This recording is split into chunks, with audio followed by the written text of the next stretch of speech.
एक बार की बात है, एक घने जंगल में शेर रहता था। वो बहुत ताकतवर था, लेकिन साथ ही बहुत क्रूर भी। हर दिन किसी न किसी जानवर को डराता, धमकाता और परेशान करता था। सारे जानवर उससे डरते रहते थे।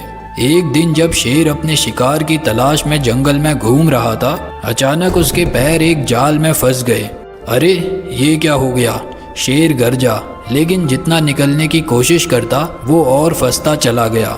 अब शेर को समझ आया, हाय अब तो मुसीबत में पड़ गया।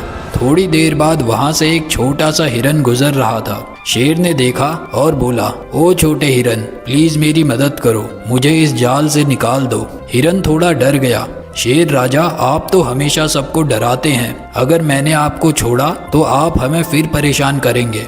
शेर ने धीरे से कहा, नहीं, मैं वादा करता हूँ, अगर तुमने मुझे बचाया तो मैं अब कभी किसी को नहीं डराऊंगा, बल्कि सबकी रक्षा करूंगा। हिरन ने थोड़ी देर सोचा और फिर कहा, ठीक है शेर राजा, मैं कोशिश करता हूँ। हिरन ने अपने छोटे दांतों से जाल काटने की कोशिश की, लेकिन जाल बहुत मजबूत था। वो बोला, ओह मैं नहीं कर पा रहा, लेकिन रुको, मुझे अपना दोस्त याद आया, चूहा।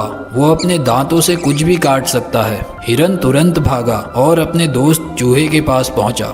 दोस्त, हमारे शेर राजा जंगल में फंस गए हैं, चलो उनकी मदद करते हैं। चूहा बोला, शेर राजा, वही जो सबको डराता है? हिरन मुस्कुराया, हाँ वही, लेकिन इस बार उसने वादा किया है कि वो अब से अच्छा बनेगा। चूहे ने कहा, ठीक है चलो। दोनों जब शेर के पास लौट रहे थे, तभी उन्होंने देखा दो शिकारी उधर ही आ रहे थे। हिरन ने जल्दी से कहा, चूहे दोस्त, अब हमें एक चाल चलनी होगी। उसने एक योजना बनाई। हिरन ने शेर से कहा, शेर राजा, आप जोर से दहाड़ मारो, मैं शिकारी के पास से भागूंगा ताकि वो सोचे कि शेर बिल्कुल उनके पास है। शेर ने ऐसा ही किया। वो जोर से दहाड़ा और हिरन उनके सामने से भागा। शिकारी डर गए, अरे भागो, शेर हमारे बहुत पास है।